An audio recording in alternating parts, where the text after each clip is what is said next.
Hi, welcome back to Scentuality. I don't have anything to say today with regards to selling perfume. I'm involved in a bit of forth and back with that topic. So today I'm just going to concentrate on making a video with regards to equipment. I have sort of talked about the stages of making a perfume at home, and I've talked about equipment that you will need. However, it's my style to not really lose you with etiquette, let's say. It's more to make perfumery accessible for you at home. For instance, I normally use a glass pipette and I rinse this out in ethanol in between each use. I do put a disclaimer on all of these videos just with regards to cross-contamination of oils, and I do make you aware that, you know, this is your own responsibility. And really, I do it for demonstration purposes. I do it to not lose you. I do it to make it more accessible, and I, try to strip perfumery back. But if you followed my recent videos, you'll know that ultimately I want to sell my fragrances. Now, obviously, if I'm selling fragrances, I have different standards, and obviously on a more professional level, I obviously also have different standards. So making videos specifically for YouTube, I don't have these same standards because it's just not necessary. I don't have to follow a certain type of etiquette or follow the law, etc. in terms of following the IFRA requirements, the IFRA suggestions in terms of how much of what oil that I use, etc. I know in some of my videos some people have mentioned that I go over the limits set by IFRA. IFRA is just a guideline, but even so, everybody adheres to IFRA in the realm of selling fragrances. So obviously that's exactly the approach that I take to making a fragrance that I sell. So in this video, I just really wanted to share with you the etiquette that I have, and making perfume on a more professional level, having the ambition to sell a fragrance, and understanding that the fragrance isn't for you, it's for the public. So I just wanted to really share with you the different things that I use and the different methods that I have. So what I advise you to get is an electromagnetic stirrer. This is a non-contact stirrer. This is possible because of the magnetic field from the static induction coil and the electrically conducting metal bath. This won't aid in the maturation of your compounds, but it will blend the oils of your compound quickly and efficiently to give the most accurate perception of your blend. The difference between using one of these and, say, a cocktail stick to manually stir is literally night and day. The advantages of using one of these is that it reduces the defects in the finished product, because you are just placing a magnet into that liquid, and that magnet is encapsulated in an outer shell. I always clean this with ethanol separate prior to using and after using, just to make sure that it is clean. But this is all that comes in contact with the liquid. It creates a vortex in the center of the vessel, and it is mixing all of your oils together. It does so very well if you're just making a few milliliters of compound. I use these small mixing pots from the Perfumer's World. They have little lids. All you need to do is place the magnet inside. Make sure you put the lid on, because it will go everywhere because of the ratio between oils, the size of the vessel, and the magnet that's inside of the liquid. But if you put the top on, keep your finger on top of the pot to hold it in place.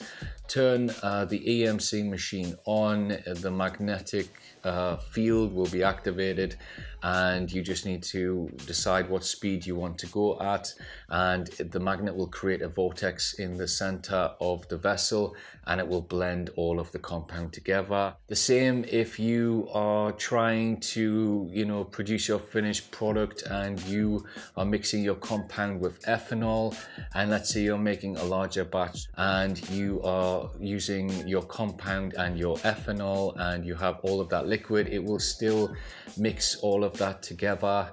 As I say, this won't really speed up the maceration or the maturation of your blends and your finished product, meaning ethanol combined with your compound, but it will help blend everything together, and it will save you a few days to a week if you just use one of these machines. I don't really know anything more about them.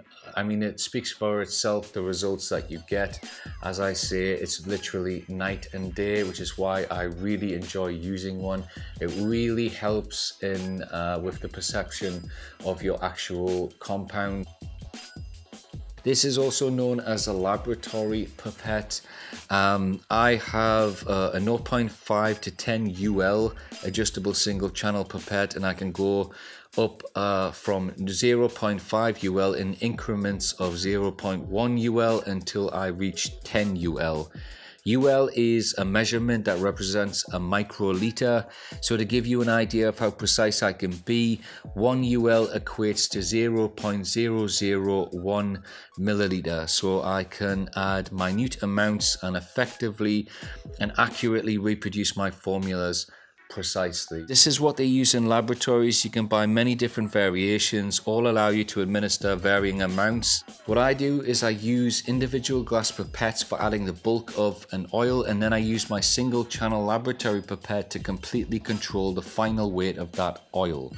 So as an example, I would use a glass pipette to administer 90 to 95% of the oil, and use my single channel laboratory pipette to add the final 5% to make sure I add no more or no less than my formula stipulates. I got 1,000 plastic tips for around 10 euros. However, I haven't seen this price reflected in larger variations.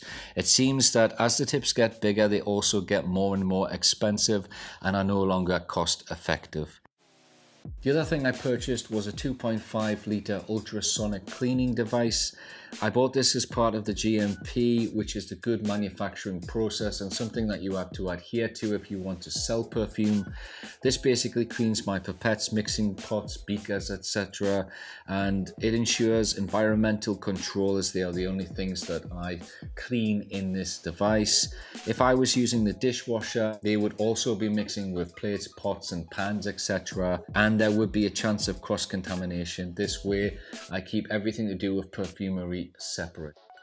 The only other bit of equipment that I use with regards to making perfume more professionally is scales. Basically in the past, and definitely in the beginning, I started with basically little scales, inexpensive scales that I used to weigh jewelry.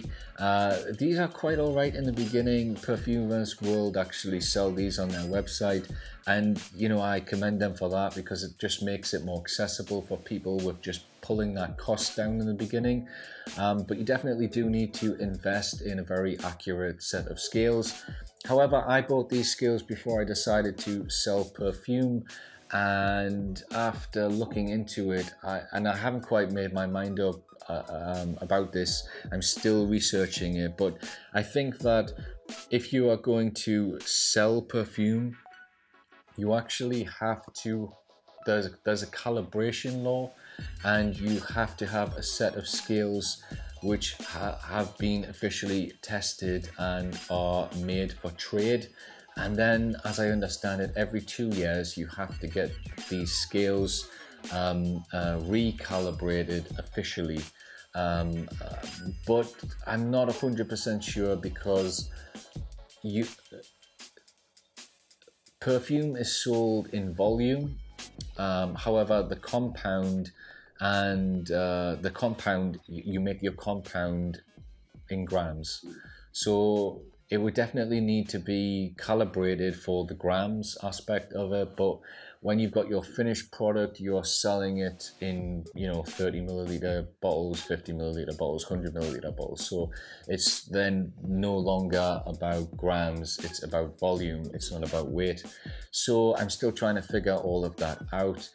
But yeah, maybe I have to buy another set of scales. But if you're just wanting to make perfume and not sell it, and you're just wanting to be more efficient, then a set of scales like this is ideal. These take a maximum weight of 200 grams and they can pick up anything from 0.001 grams, so ideal for perfume compounding.